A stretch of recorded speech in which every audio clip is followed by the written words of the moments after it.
dia, bom dia, bom dia, bom dia, bom dia, bom dia, bom dia, bom dia, Brasil e o mundo. Voltando aqui no YouTube hoje com mais um estudo da palavra bíblica. Estamos estudando o novo Evangelho de Jesus Cristo. E é um prazer imenso estar aqui na presença de todos vocês, podendo compartilhar esses estudos com você que tem interesse de saber mais a respeito do que Jesus Cristo veio nos ensinar, do propósito e missão enquanto ele esteve aqui, neste plano físico junto com nós. Jesus ele cumpriu com o chamado dele no período de 3 anos, até então que ele se cumprisse com o propósito dele.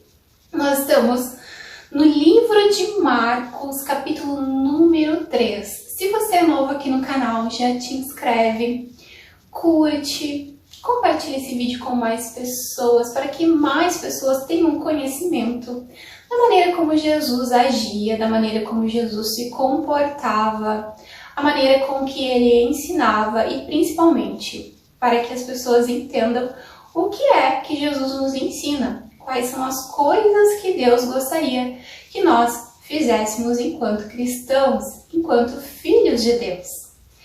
Livro de Marcos, capítulo 3. Se você tem a sua Bíblia, me acompanha. Jesus foi outra vez para a sinagoga. Gente, sinagoga naquela época são as igrejas, são os templos físicos aonde a gente vai para ouvir uma palavra de Deus. E Jesus ele ia para várias sinagogas para pregar o Evangelho, para ministrar o Evangelho. Lá estava um homem que tinha uma das mãos aleijada. Estavam também na sinagoga algumas outras pessoas que queriam acusar Jesus de desobedecer à lei. Por isso ficavam espiando Jesus com atenção para ver se ele ia curar o homem, pois era sábado. Eu, meditando nessa passagem antes mesmo de iniciar aqui o estudo de hoje, eu estava me lembrando, pensando, será que eu conheci alguém assim? Vocês conheceram alguma pessoa aleijada, com a mão aleijada? Na minha família eu tinha um tio, é o filho mais velho da avó Maria, da minha avó materna. Ele sofreu um problema e ele ficou com a mão fechada assim. Ele não conseguia abrir a mão, ele ficava com a mão assim. Então quando a gente ia cumprimentar ele, tinha que segurar pelo pulso assim. Esse meu tio ele ficou anos com esse problema na mão. Ele era bastante dedicado às escrituras. A minha mãe inclusive disse que ele andava com a Bíblia debaixo do braço. Ele era o filho mais velho da minha falecida avó. E aí eu lembro que eu me lembrei disso. Vocês conhecem alguém assim? Versículo de número 2. Estavam também na sinagoga algumas pessoas que queriam acusar Jesus de desobedecer à lei. Por isso ficavam espiando com atenção para ver se ele ia curar o homem no sábado. Repetir novamente o versículo de número 2. Por quê? Porque nos mandamentos de Deus, segundo as leis de Moisés, nós não devemos trabalhar no sábado, segundo as ordens de Deus. E naquele momento tinha um homem precisando de cura e era um sábado. Então os mestres de leis, como eram chamados na época, estavam em volta querendo não deixar com que Jesus curasse aquele homem. Não queriam que ele fizesse aquilo, pois era um sábado. Preste bem atenção, versículo de número 3. Mas Jesus só observava. Ele disse para o homem: venha cá. E perguntou aos outros: o que é que a nossa lei diz sobre o sábado? O que é permitido fazer neste dia? O bem ou o mal? Salvar alguém da morte ou deixar morrer? Ninguém respondeu nada. Então Jesus olhou zangado e triste para eles, porque não queriam entender, e disse para o homem: estenda a mão. O homem estendeu a mão, e a mão foi sarada. Logo depois, os fariseus saíram dali, e juntos com as pessoas no pátio de Herodes, começaram a fazer planos para matar Jesus. Jesus e os discípulos foram até o mar da Galileia. Junto com ele ia muita gente, lá do lado leste do Rio Jordão e da região de Tiró, de Sidom. Todos iam ao encontro de Jesus, porque ouviam falar a respeito das coisas que ele fazia. Jesus pediu aos discípulos que arranjassem um barco para ele, a fim de não ser esmagado pela multidão. Haviam tantas pessoas ali querendo ser curadas pelas coisas que Jesus fazia, que se estendeu uma multidão, e para que ele não fosse esmagado por aquela multidão, ele pediu um barco. Veja bem, gente, quando nós estamos em Jesus, quando nós somos pessoas que nós temos uma fé, mesmo que seja do tamanho de um grãozinho de mostarda, nós temos a autoridade também de, com o Espírito Santo de Deus, trazer cura para a vida das pessoas. Se você é uma pessoa que você tem fé, é uma pessoa do bem, que só faz o bem, cumpre princípios, mandamentos, é uma pessoa que sente vontade de conhecer mais as Escrituras, estudar, espalhar a mensagem de Deus, ser uma pessoa que veio para trabalhar para Deus. Acredite, você pode desenvolver o dom da cura. Jesus Cristo, ele deixou essa promessa, sabe? De que nós podemos nos colocar na posição de filhos escolhidos e começar a desenvolver esses dons dados por Deus. Quando sentimos o desejo no nosso coração, porque nós temos que sentir o chamado no nosso coração. Versículo de número 7. Jesus e os discípulos foram até o mar da Galileia. Junto com ele ia muita gente, lá do lado leste do Rio Jordão, da região de Tiró e de Sidom. Todos iam ao encontro de Jesus, pois ouviam falar a respeito das coisas que ele fazia. Então, Jesus pediu um barco para não ser esmagado pela multidão. Jesus, ele pregava dentro dos barcos, pregava dentro das igrejas. Você vai repetindo, ele pregava por muitos lugares. E naquele momento, mesmo que ele pudesse estar de pé, posicionado no meio da rua, ele preferiu ir para dentro do barco, para não ser esmagado. Pois ele estava curando tanta gente que todos os doentes se juntavam em volta dele para tocá-lo. As pessoas que tinham espíritos ruins, ao verem Jesus, caíam aos pés dele e gritavam: "O Senhor é Filho de Deus." Mas Jesus proibiu, durante este período, os espíritos de dizerem quem ele era. Em outros estudos aqui nós já estudamos sobre isso, de quando nós cometemos pecados, nós não somos mais guiados e motivados apenas pelo Espírito Santo de Deus. Nós somos guiados e motivados por espíritos maus. Então, muitas vezes as nossas ações, os nossos comportamentos, quando nós estamos com raiva, ódio, rancor, mágoa, são motivados por espíritos maus. E eles reconhecem quando uma pessoa carrega o Espírito Santo de Deus e quando não carrega o Espírito Santo de Deus. Aqui no caso, eles caíram aos pés de Jesus e falaram isso. E Jesus disse,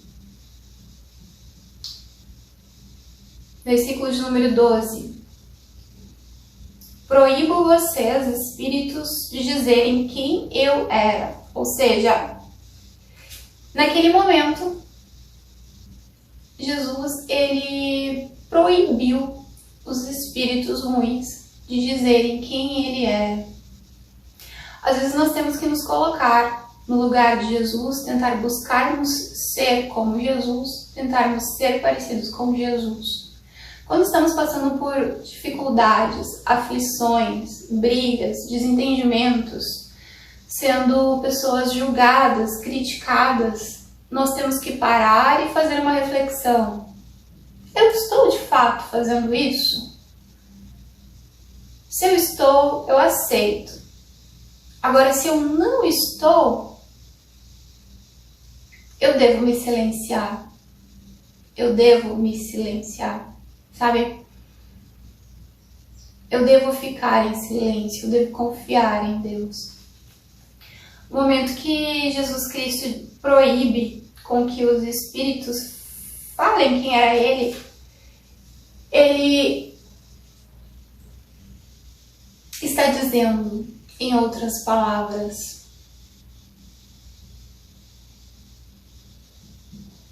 ele está dizendo em outras palavras, deixe que eu trabalhe em paz.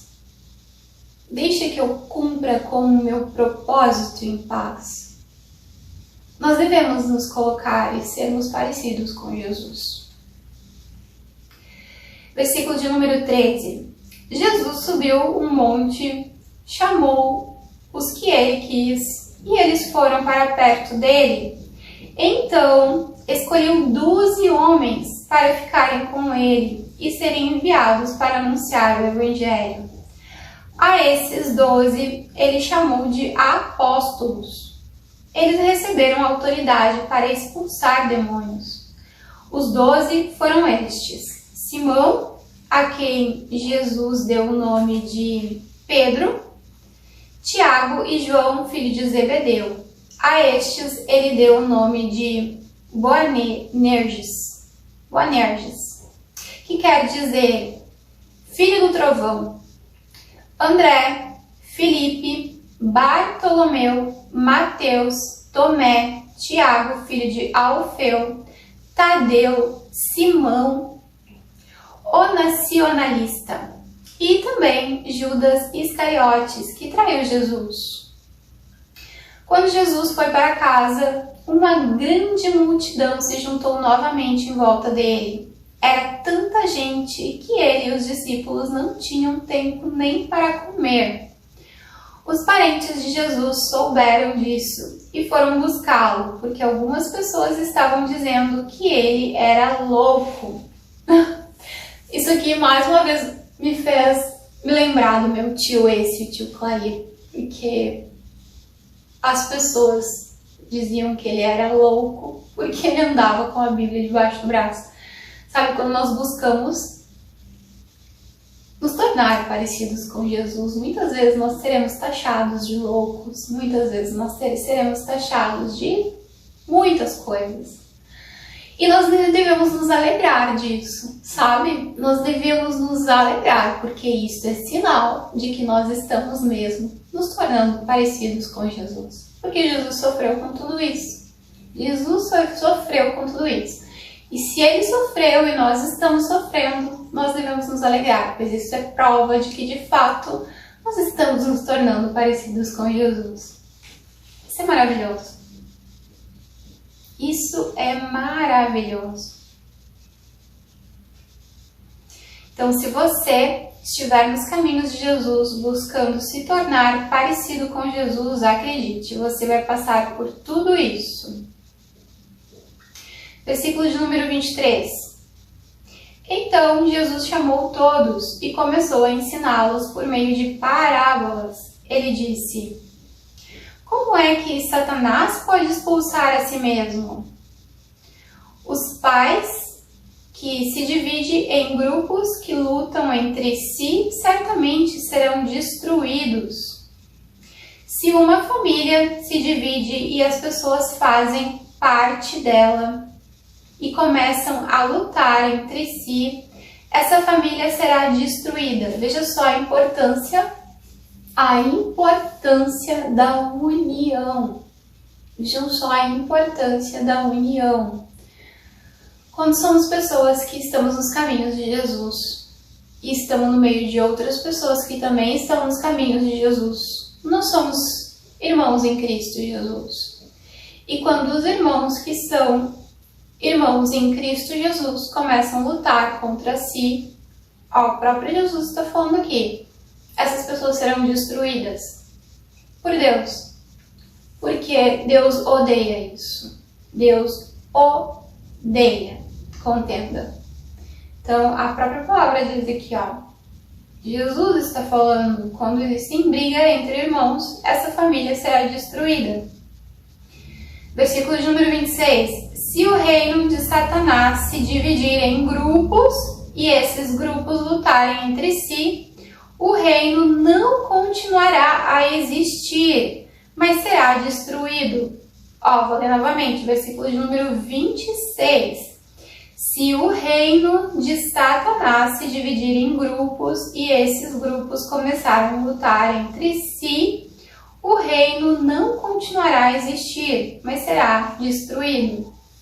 Aqui também Jesus está nos revelando que pessoas que não cumprem princípios, pessoas que não cumprem mandamentos, pessoas que não acreditam no Evangelho, pessoas que de fato não se importam se estão pecando ou se não estão pecando, pessoas que não se preocupam com isso, eles também serão destruídos entre si.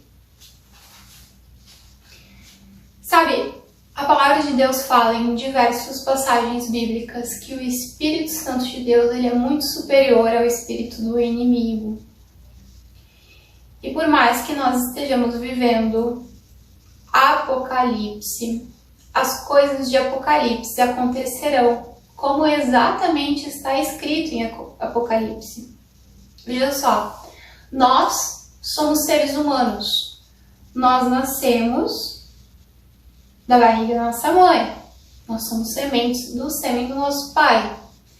Lá no livro de Apocalipse diz que no final dos tempos aparecerão seres diferentes dos seres humanos, inclusive seres totalmente desconfigurados.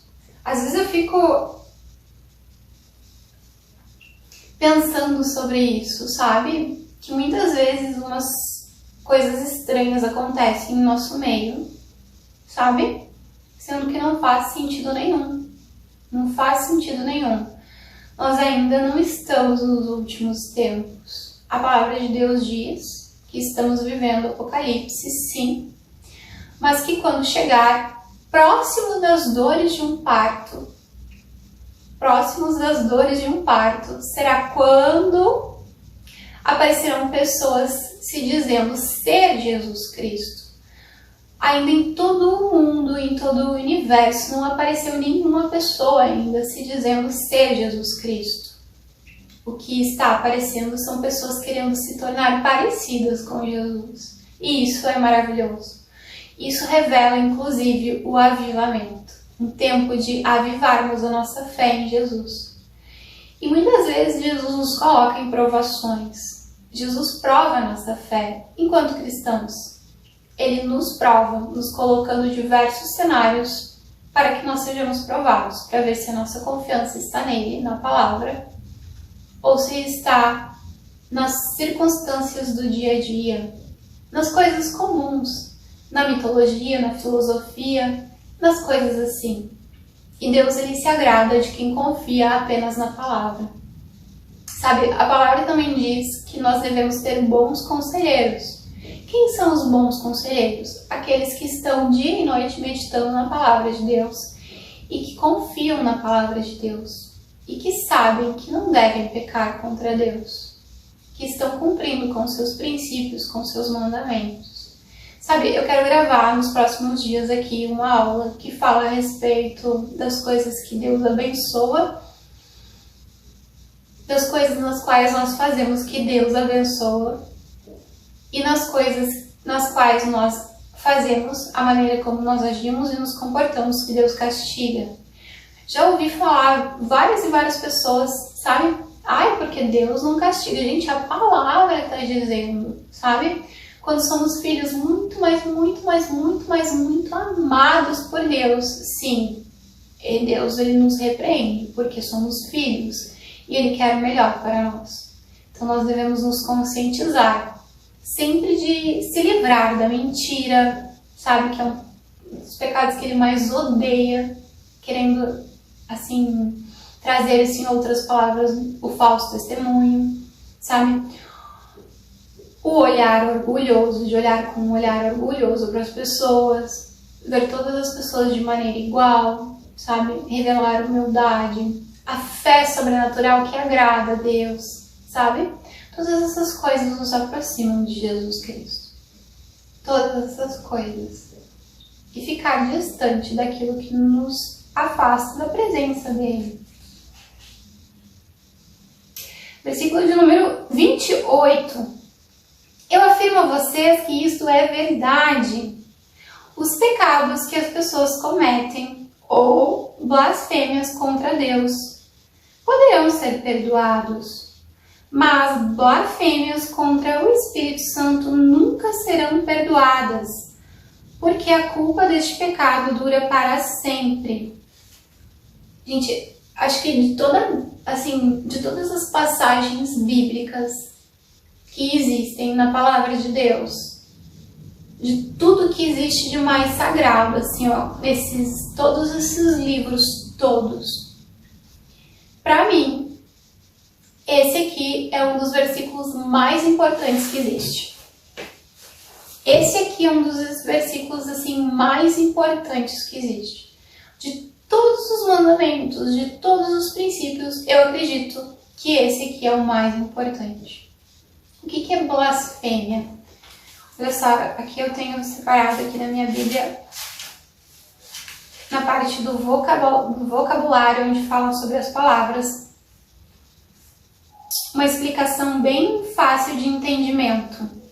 Preste bem atenção. Ó, blasfemar. Dizer palavras ofensivas. Isto é, blasfêmia contra Deus. Ou seja, quando nós ficamos o tempo todo falando palavras muito ofensivas para com os nossos irmãos, para com pessoas que estão em Jesus Cristo, nós estamos blasfemando contra Deus. E aqui Jesus disse que Ele perdoa. Então, a nossa missão enquanto cristãos é se voltar em oração e pedir perdão. Senhor, me perdoa se eu estou agindo de má fé ou se eu estou pecando contra o meu irmão. E que eu pare de fazer isso. Que eu pare de chamar ele de palavras ofensivas. Porque eu estou blasfemando contra o Senhor. Nós devemos nos arrepender, orar e pedir perdão quando estamos fazendo isso contra os nossos irmãos. E aqui também fala assim sobre isso aqui no vocabulário. Ó, blasfêmia contra o Espírito Santo de Deus é fazer qualquer coisa contra coisas sagradas. Sabe, nós não devemos jamais estar contra Jesus e nem contra pessoas que estão no caminho de Jesus e que estão sendo usadas por Jesus. Bem pelo contrário, nós temos que honrar e glorificar essas pessoas. Pois se blasfemarmos contra o Espírito Santo de Jesus Cristo, isso não será perdoado. Isso não será. Então, assim que nós possamos nos atentar o quanto antes disso. Em outras passagens bíblicas, revela como nós nos comportamos quando nós blasfemamos contra o Espírito Santo de Deus. Uma pessoa que blasfemou contra o Espírito Santo de Deus, que não foi perdoada, ela não se sente preocupada com isso. E uma pessoa que está blasfemando, que não está blasfemando contra o Espírito Santo de Deus, ela se preocupa. Ou seja, se você nunca blasfemou contra o Espírito Santo de Deus, você vai sentir essa preocupação.